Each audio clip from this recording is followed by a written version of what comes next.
दोस्तों, आज की कहानी एक ऐसे इंसान की ऊपर है जिसकी उम्र तो है 80 साल, लेकिन उसने जेल के अंदर रहकर कुछ ऐसा कर दिखाया जिससे सभी की आंखें फटी की फटी रह गई। कहानी की शुरुआत होती है एक जेल से, जहां पर हम कुछ कैदियों को जमीन के अंदर खुद एक सुरंग के रास्ते भागते हुए देखते हैं और फिर हम उस टनल को भी देखते हैं जिसके अंदर से वो यहाँ तक पहुँचने में कामयाब हुए, जिसके पास एक वुलन कैप पड़ी हुई है। पर ये सब क्या था, ये लोग कौन है और क्या किसी ने देखा नहीं इन्हें भागते हुए? जो जानने के लिए चलते हैं हम अतीत में, जहां हम पेरी नाम के आदमी से मिलवाया जाता है जो कि इस जेल में पिछले 14 साल से अपनी सज़ा को काट रहा है। पर यह सिलसिला उसे पूरी ज़िंदगी चलने वाला है क्योंकि उसे उम्र कैद हुई है, इसीलिए वो किसी भी पैरोल पर भी बाहर नहीं जा सकता। पर आज वो सुबह उठता है तो देखता है कि उसका सेलमेट तैयार हो रहा है। पूछने पर पता चलता है कि उसकी आज सज़ा पूरी हो गई है, इसीलिए अब वो जा रहा है। ये देखकर किसी भी कैदी का मन करता है कि वो रिहा हो जाए, पर ऐसा मुमकिन तो नहीं है। अब उसकी जगह एक दूसरे कैदी को उस सेल में डाल दिया जाता है। उसकी अभी कुछ देर पहले यहाँ के गुंडों ने मारा पीटा है क्योंकि अभी वो नया प्रिजनर है। इस बीच हम पेरी को देखते हैं जो अपने बॉक्स को खोलता है जिसमें उसके लिखे हुए हजारों लेटर है जो कि उसने अपनी बेटी को लिखा था पिछले 14 सालों में, पर आज तक किसी का भी कोई जवाब नहीं आया। लेकिन आज उसकी किस्मत अच्छी थी, इसीलिए उसके पास एक लेटर आता है जो कि उसकी बेटी का ही था। उसमें लिखा था कि उसकी तबीयत बहुत ज़्यादा खराब है क्योंकि नशे की गोलियों का वो डोज उसने कर लिया है। ये पढ़कर पेरी को अब उससे किसी भी हाल में मिलना चाहता है क्योंकि वो अपनी बेटी से बहुत प्यार करता है, लेकिन वो मिलेगा कैसे क्योंकि उसे तो उम्र कैद है। सबसे बड़ी दिक्कत तो यही है। देन वो अपने कपड़े लेने के लिए लॉन्ड्री एरिया में चला जाता है, पर इस बीच उसकी नज़र एक एयर वेंट पर पड़ती है जिसकी पाइप में भी जाकर किसी नाले में कनेक्ट होती होगी, और ये देखकर उसके दिमाग में एक आइडिया हिट करता है। वो अपने दोस्त ब्रॉडी से जाकर मिलता है। उसने जो कुछ भी उसके साथ सुबह देखा उसके बारे में बताता, और ये भी कि उसकी बेटी का लेटर आया। उसका दिल 2 बार ही बंद हो चुका है और अब वो कोई इंतज़ार नहीं कर सकता, उसे किसी भी हाल में मिलना है। जो सुनकर वो कहता है कि तुम्हें अंदाज़ा भी है जो वो पाइप है उसकी स्टील कितनी मजबूत है। तो पेरी बताता है कि मैं एक आदमी को जानता हूँ, वो ये काम कर सकता है। तो ब्रॉडी कहता है कि अगर उसने ये कर भी दिया तो तुम वेंट से भागोगे कैसे? अगर वो आगे जाकर बंद हुआ तो वो कहता है कि तभी तो मैं तुम्हारे पास आया हूँ, तुम्हें इस जेल के हर एक कोने के बारे में अच्छे से पता है। देन वहाँ से पेरी एक बॉक्सर के पास जाता है जो कि चोर भी है। वो किसी भी ताले को तोड़ और किसी भी पाइप को काट सकता है। वो लैरी को अपना पूरा प्लान बताता है जो सुनकर वो मान जाता है क्योंकि उसे भी इस जगह से जल्दी बाहर जाना है। बस किसी भरोसेमंद बंदे की तलाश थी। जब ये बात वो ब्रॉडी को बताता है तो वो भी हाँ कर देता है। अब 3 लोग हो गए जो साथ में बैठकर अब प्लान को डिस्कस करते हैं कि कैसे, कब कब और क्या क्या करना है। तो पेरी बताना शुरू करता है कि उनका सबसे पहला स्टेप होता है लॉन्ड्री तक पहुंचना, जिसके रास्ते में 3 गेट्स हैं जिन्हें पार कर पाना इतना आसान भी नहीं है, और वहाँ लॉन्ड्री में सिर्फ एक ही बंदे को एक ही बार जाने की इजाज़त है, इसीलिए उस गेट को तोड़ना होगा। पर लैरी कहता है कि ये वो नहीं कर सकता क्योंकि इसमें टाइम लगेगा और जब तक वो एक गेट को तोड़ेंगे तब तक वहाँ पुलिस आ जाएगी। तब बैरी बताता है कि एक और आइडिया है। जेल में बने एक चर्च में एक कन्फेशन रूम है जहाँ पर एक गेट है जो कि उस लॉन्ड्री तक जाता है, और ये चीज़ वो कंफर्म भी कर चुका है। पर पेरी कहता है कि चर्च जाएंगे कैसे हम, क्योंकि वीक में बस एक ही बार वहाँ जाने का मौका मिलता है। पर इसका भी जुगाड़ बैरी ने कर रखा था। जब वो लास्ट टाइम वहाँ गया तो उसने वहाँ की गेट की चाबियों का शेप ले लिया जिसकी मदद से वो एक चाबी बना सकते हैं। लेकिन अभी भी एक सबसे बड़ी मुसीबत ये थी कि वो इस पाइप को काटेंगे कैसे। तब पेरी अपना दिमाग लगाता है। वो अपने सेल में रखे हुए टेबल की 2 रॉड को निकाल लेता है और उन्हें धार धार बना देता है। उसमें एक गैप बनाता है जिसमें अगर उसे कहीं से हीरा मिल जाए तो उसे वो काफ़ी शार्प बना सकता है, जिससे वो उस पाइप को काट देंगे। दोनों ये सुनकर शॉक हो जाते हैं क्योंकि इस जेल में अब उन्हें हीरा कहाँ से मिलेगा। पर सभी कैदियों को एक दूसरे के बारे में अच्छे से पता होता है, इसीलिए पेरी को भी पता था कि एक फाइटर है जो कि इस जेल में सभी से जीत सकता है लड़ाई में, और उसके दांतों में मैंने सुना है कि एक हीरे का दांत है, इसीलिए मैं उसे कल फाइट करूंगा। अगर मैं जीत गया तो मैं उस दांत को किसी भी तरह से बाहर निकाल लूंगा। लैरी अपनी बात पर कायम रहता है, लेकिन उस फाइटर से जीतने में उसे काफ़ी मुश्किल हो रही थी। पर आखिर में उसके मुंह पर ऐसा पंच मारता है जिससे कि वो हीरा बाहर निकल जाता है, और मौका देकर वो उसे उठा लेता है और फिर उसी रात वो उस रॉड में उसे फिट कर देता है जिससे वो उस पाइप को काट देंगे। पूरा प्लान तैयार था, इसीलिए ये लोग एक बार फिर से उसे रिवाइंड करते हैं। पहले ये चर्च के कन्फेशन रूम में जाएंगे जहाँ से ये लॉन्ड्री तक पहुँचेंगे, जहाँ लैरी उस रॉड से पाइप को काटेगा। हम उस वेंट के रास्ते से ड्रेनेज एरिया तक जाएंगे, पहुँच सकते हैं। पर यहाँ लैरी कहता है कि उसको तैरना नहीं आता। तो ब्रॉडी कहता है कि तुम्हें तैरने की ज़रूरत ही नहीं पड़ेगी, उस एरिया से अंडरग्राउंड रेल जाती है और हम अगर उसी टनल तक पहुंच गए तो वहां से बाहर आ सकते हैं। जो सुनकर बैरी बोलता है कि हाँ, स्टेशन तक पहुंचकर वहां की भीड़ में हम गायब हो जाएंगे। तो ब्रॉडी कहता है कि इतना सब कुछ आसानी से हो जाएगा ये कभी मत सोचना, हमें सुबह स्टेशन खुलने से पहले वहां पर पहुंचना होगा, क्योंकि उसके बाद ट्रैक पर करंट छोड़ दिया जाता है तो चल पाना नामुमकिन होगा, इसीलिए जल्दी से ये करना होगा। अब ये सब प्लानिंग जब वो कर रहे होते हैं तो ऊपर से रॉनी नाम का कैदी इन तीनों को देख लेता है। वो समझ जाता है कि ये ज़रूर यहाँ से भागने वाले हैं, इसीलिए अगले दिन वो बैरी को पकड़ लेता है और कहता है कि मुझे पता है कि तुम लोग क्या प्लान कर रहे हो, इसीलिए अगर चाहते हो कि किसी को पता ना चले तो। जो सुनकर बैरी डर जाता है, क्योंकि अगर उसने ऐसा नहीं किया तो रॉनी अपने बड़े भाई टॉनी को बता देगा, जो इस जेल का सबसे खतरनाक कैदी है और वो किसी को भी मार दिया करता है, यहाँ तक कि पुलिस भी उससे डरती है। इसीलिए बैरी बटिस्टा नाम की कैदी के पास जाता है जो कि केमिस्ट है।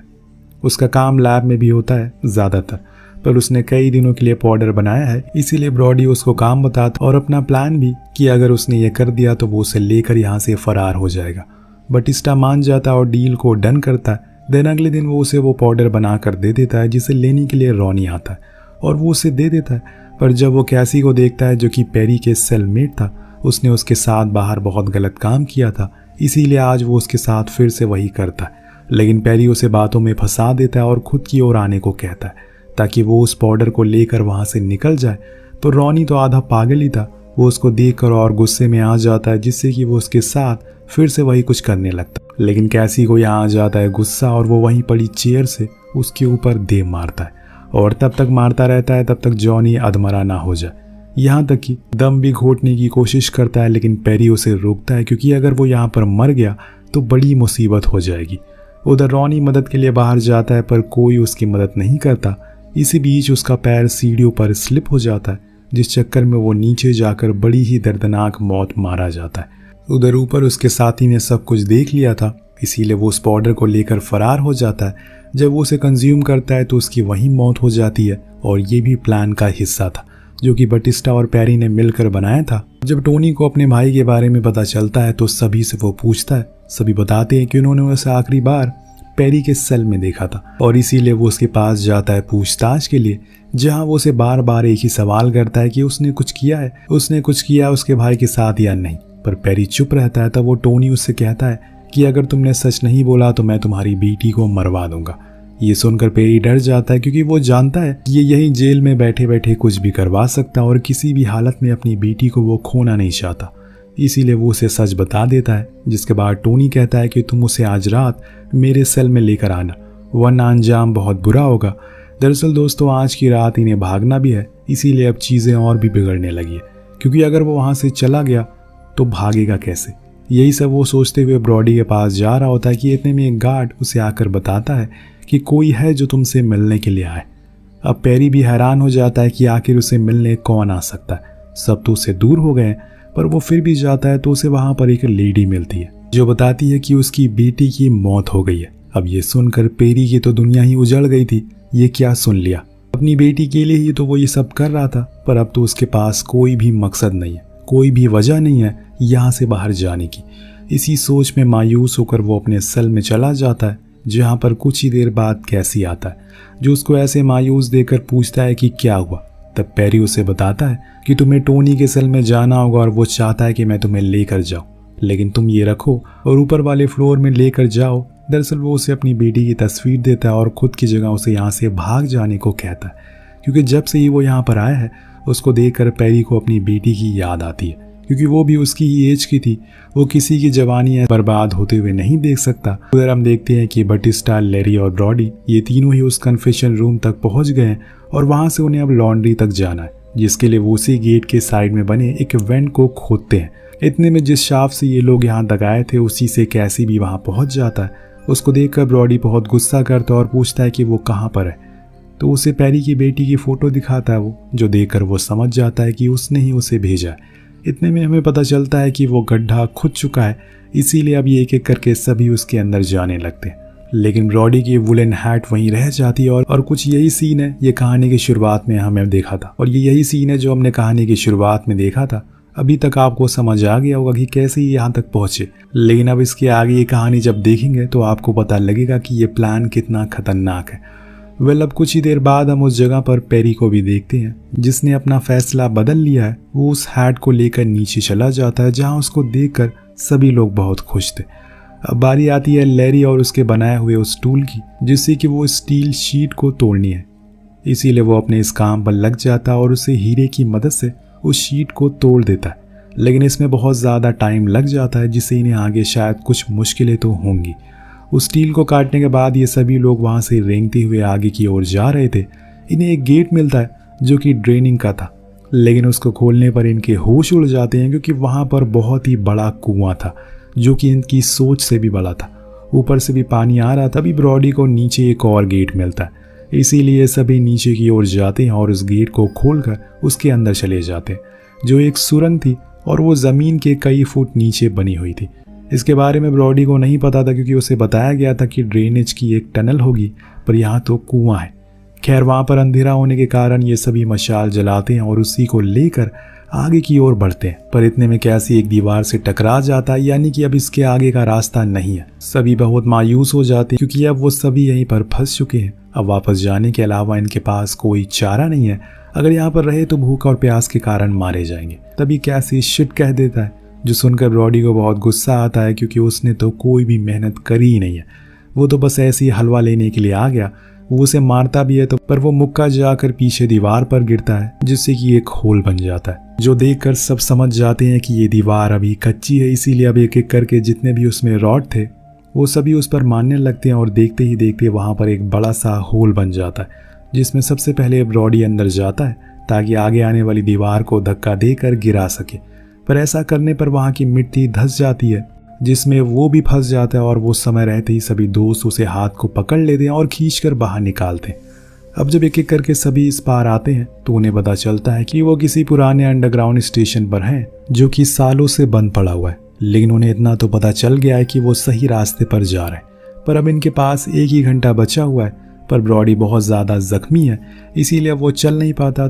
तो बटिस्टा उसको अपने कंधे पर लेकर कुछ और दूरी तय करता है। पर तभी सबकी नज़र पड़ती है ब्रॉडी पर, जो कि मर चुका था। जी हाँ, उसकी मौत हो गई थी। इसीलिए ये लोग उसे वहीं छोड़कर आगे निकल जाते हैं। पर कुछ ही देर जाने के बाद इन्हें पता चलता है कि कुछ गार्ड हैं जो इनका पीछा कर रहे हैं, और इसीलिए वो उनसे बचने के लिए पानी में कूद जाते हैं और फिर जैसे तैसे करके किनारे की ओर आ जाते हैं और खुद की जान को बचाते हैं। जिसके बाद ये सभी एक बड़ी सी क्रॉसिंग के पास गए थे जहाँ पर कई सारे ट्रैक मौजूद होते हैं, जिसके बीच में बटिस्टा का पैर फंस जाता है और वो बाहर नहीं निकल पा रहा था। इसीलिए लेसी उसके पास जाता है क्योंकि उन्हें दूर से आते हुए ट्रेन भी दिख गई थी। वो सभी कोशिश करते हैं उसके पैर को निकाल सके, पर ऐसा हो नहीं पाता। और दोस्तों, इतने में वो ट्रेन आ जाती है जिससे कि लेसी और बटिस्टा दोनों ही उसमें कुचल कर मारे जाते हैं। यानी कि अब बचे हैं सिर्फ 2 ही लोग, कैसी और पेरी, जो कि उसी ट्रैक को पकड़ते हुए आगे की ओर भाग रहे थे क्योंकि टाइम बहुत कम है। और फिर कुछ ही समय में वो लोग एक वर्किंग स्टेशन पर पहुंच जाते, यानी कि अब वो आज़ाद हैं। दोनों ही बहुत खुश थे, आखिरकार उन्होंने कर दिखाया।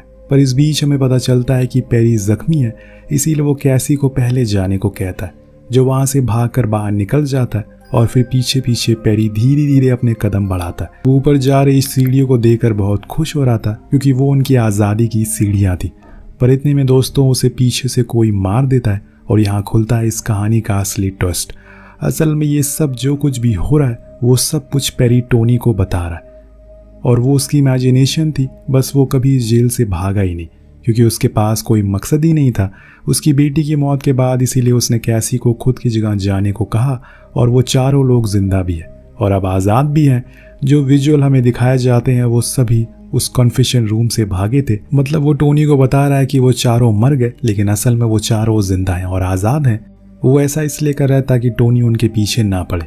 इतने में टोनी पेरी की पीठ में चाकू घुसा देता है क्योंकि वो अपने भाई के कातिलों को ऐसे जिंदा नहीं छोड़ेगा। इतने में वहाँ पर गार्ड भी आ जाते हैं जो कि पेरी को हॉस्पिटल लेकर जाते हैं। जिस समय वो अपनी ज़िंदगी की आखिरी सांसें गिन रहा था, जिसमें वो अपनी बेटी को कहीं एक किनारे पर खड़ा देखता है जो उसकी ओर भागते हुए आती है और अपने पिता को गले से लगा लेती है। इसी के साथ ये कहानी यहीं पर ख़त्म हो जाती है। तो आपको कहानी कैसी लगी नीचे कमेंट करके ज़रूर बताएगा। मिलते हैं अगले वीडियो में। Thank you so much for watching. Peace out.